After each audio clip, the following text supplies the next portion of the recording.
Welcome back to JB Reviews. We are driving a 2020 Chevy Silverado, and this truck is actually going to be utilizing a 6.6 liter gas motor.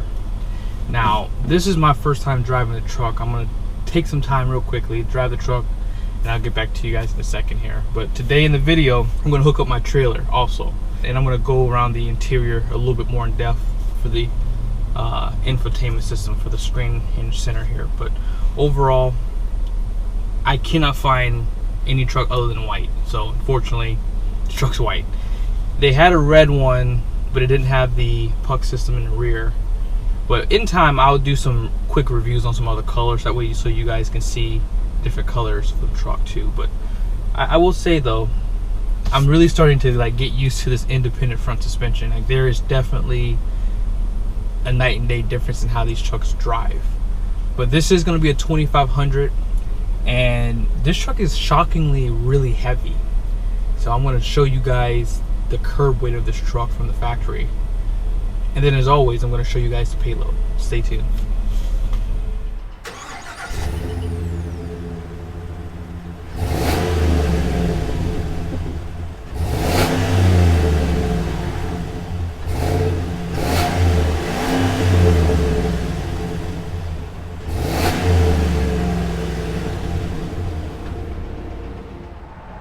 Taking a look under the hood, this will be your 6.6 liter gas V8.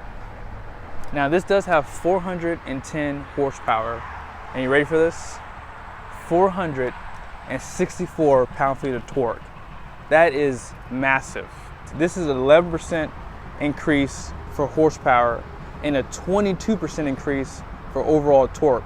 Now what that equates to is an 18% increase in overall towing capacity with this engine. So this is definitely something to consider if you do not want the emissions and maintenance in the diesel engine. So be sure to take a look at this motor when you have a chance.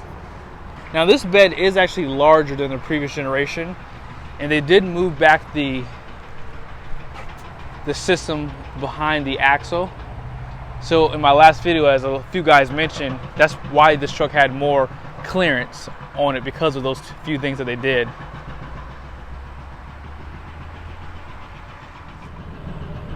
Out back, this truck is going to have a 373 rear axle. If you do opt to have the Duramax with the Allison transmission, you are going to have a 342 rear axle.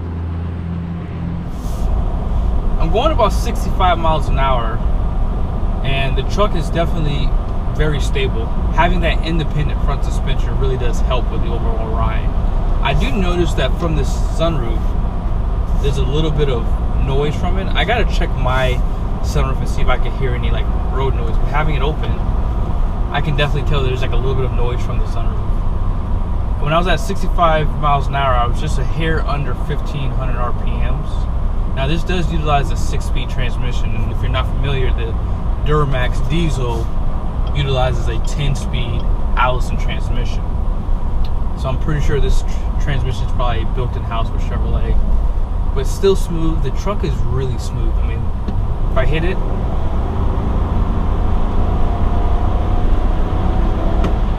I was doing about 55. I got up just under 70 just now.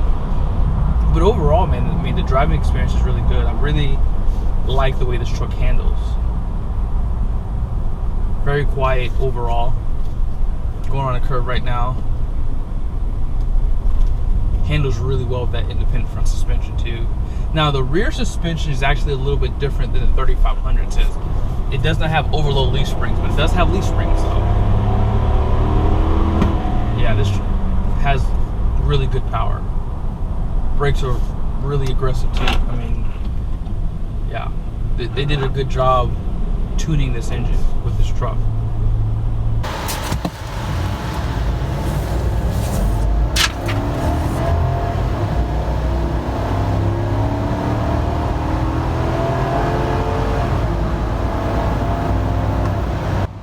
At 60 miles an hour, I'm holding steady at 1500 RPMs.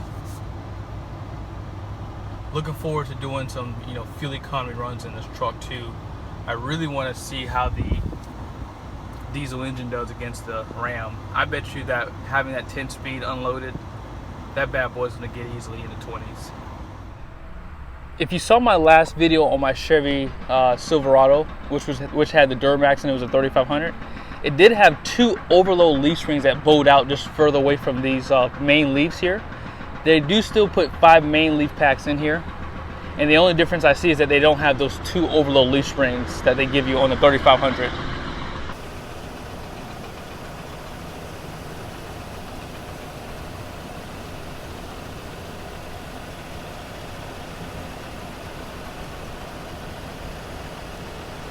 Taking a look at the window sticker, you do have a 2020 Silverado 2500 4-wheel drive LTZ crew cab. And this is a Summit White with jet black interior, 6.6 liter V8, 6-speed automatic transmission. And this is just going to be a quick snapshot of some of the standard features and equipment that you get on this LTZ.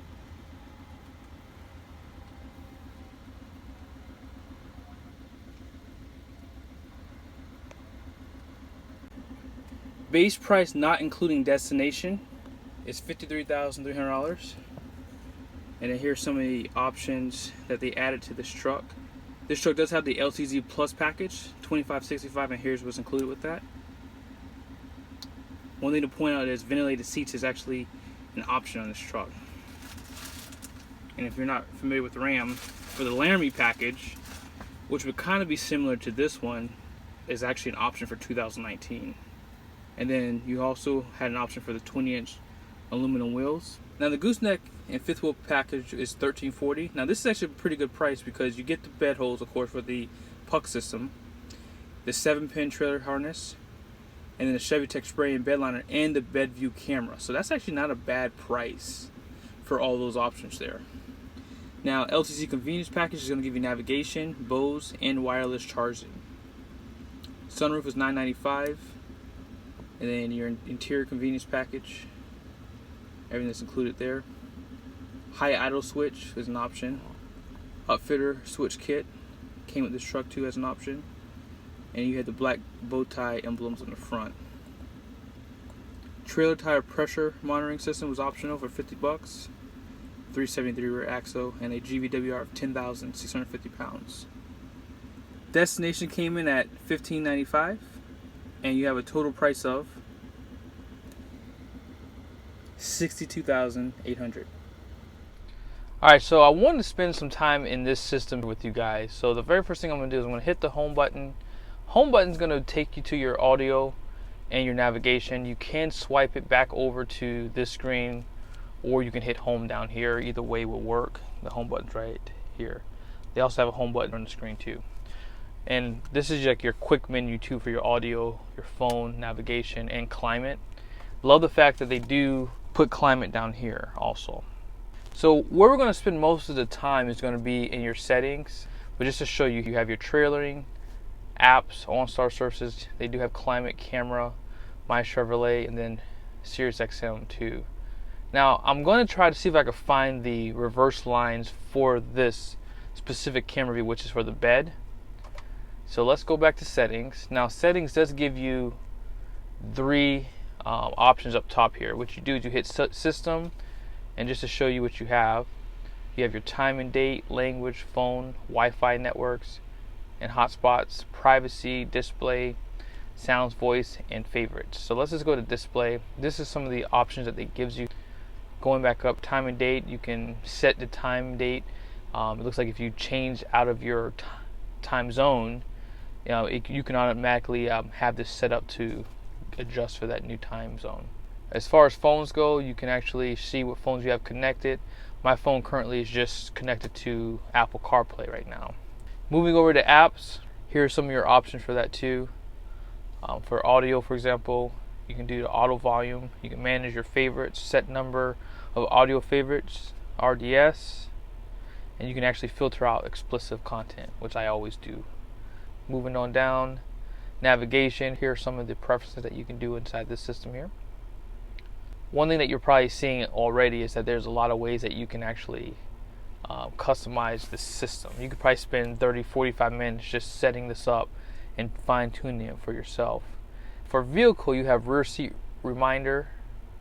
You can turn that on or off. One thing I do like about Ram, not to bust on Chevy, I don't know what this is.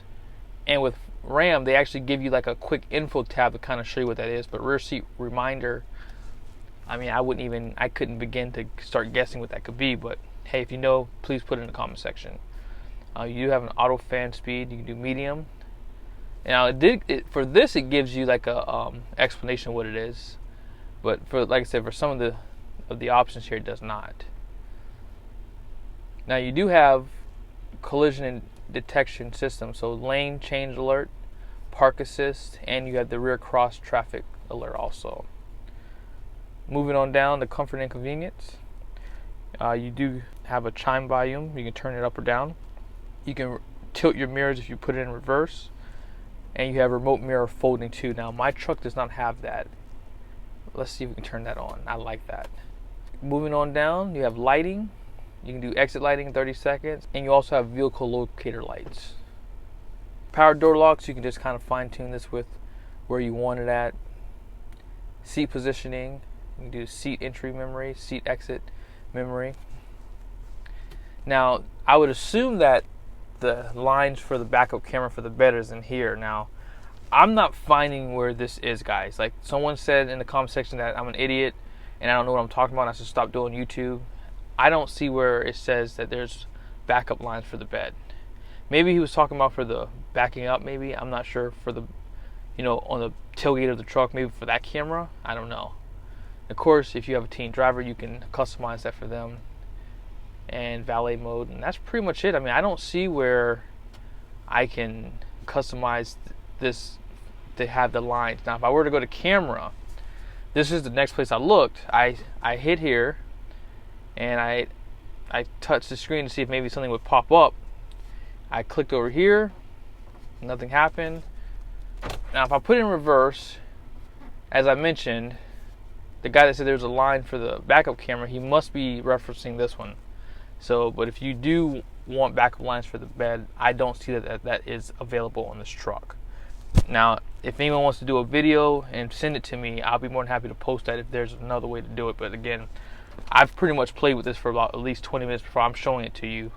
I'm just not seeing it. Let's go ahead and move on. We'll go to the next thing, and then, like I said, I'll show you guys me hooking up to the trailer. I want to see how much to squat. I did forget my tape measure today. I apologize, guys. I really got to start bringing that with me. I might just keep one, a small one, maybe in my wallet or something. I don't know. This one that you can just roll up or something, because I have it in my truck, but now I'm too far away to go back and go get it, unfortunately.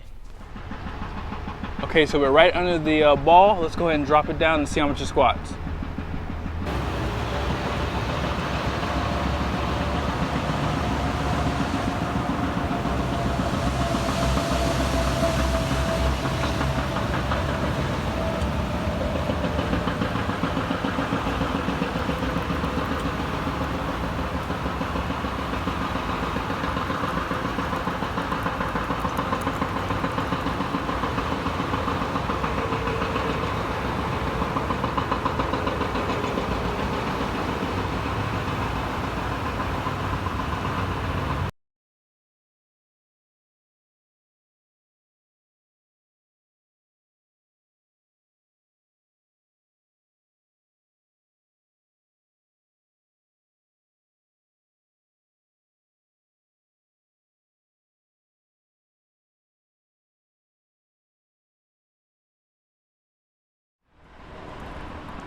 So what do you guys think?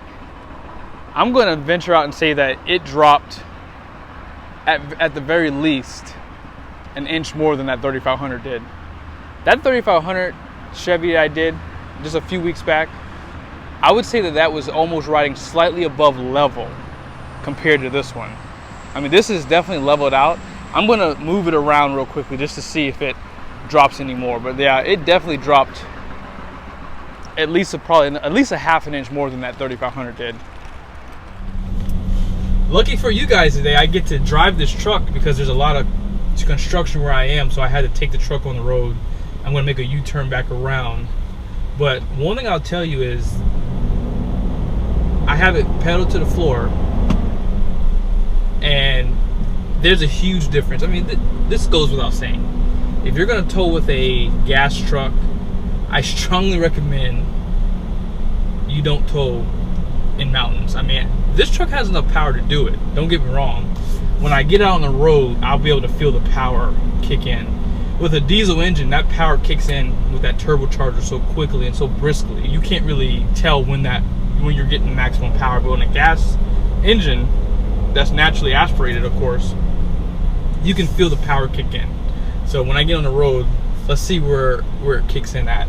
But the truck handles the trailer well. I mean, this is not a heavy trailer. I mean, 12,600 pounds, give or take. The heaviest I've had it was about 13,000. I filled up all the water tanks. I mean, I'm talking about every single one. And the black tank, the shower, all of them, even the fresh water. I have an 81 gallon of fresh water, so that's probably about 500 or 600 pounds worth of water too.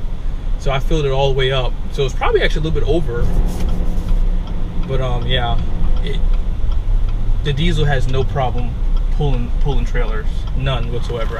It didn't feel different. So I'm gonna hit it now.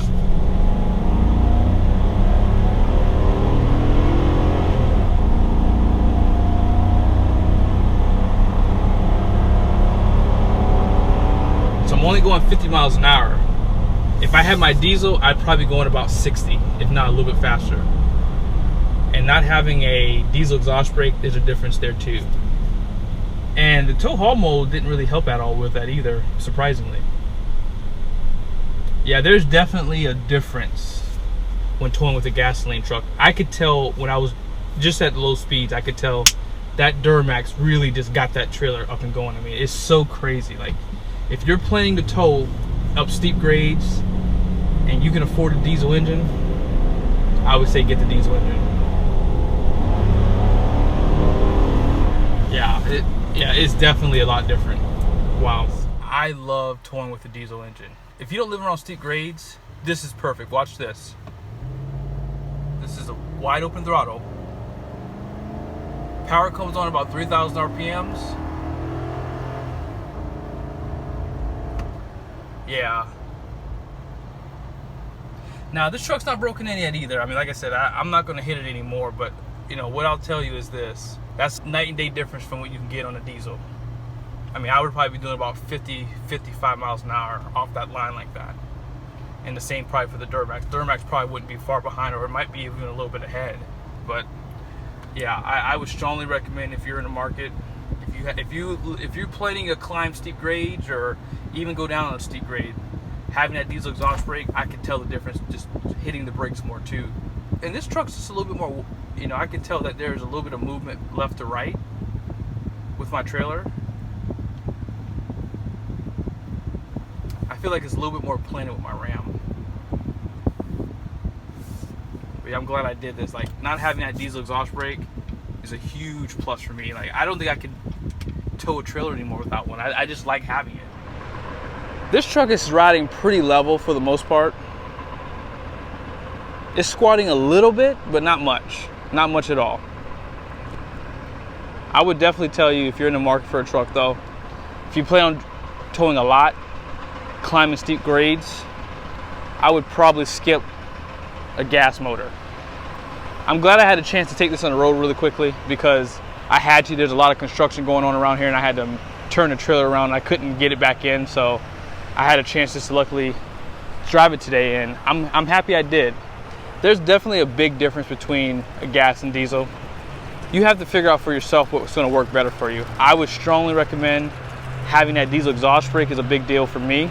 And not having it on this truck, I had to adjust a little bit, you know, because the tow haul mode is not working, because this truck's not broken in, you know, so really you're not supposed to tow a trailer for long distances until the truck's broken in. So just keep that in mind. I mean, for the most part though, this truck looks good. It's not squatting as much as, you know, I thought it would. I thought it would squat a little bit more, but it's definitely squatting more than that 3500 was. Hope this was helpful. Thank you guys so much for supporting the channel. Let's go ahead and take a look at the numbers on the door, and that will effectively complete this video. Anytime you're in the market for a 2020 Chevy Silverado 2500 with a gas motor, your gross vehicle weight rating is going to be 10,650 pounds. Your front gross axle weight rating is going to be 4,800 pounds with a 6,600 pound rear gross axle rating. And total payload on this truck is going to be 3,282 pounds. Now, Chevy does give you this little sticker here and it shows you conventional towing at 14.5, max tongue weight at 1450, gooseneck towing at 16,600, and max tongue weight at 2,490 pounds. Now it still says see owner's manual for more information.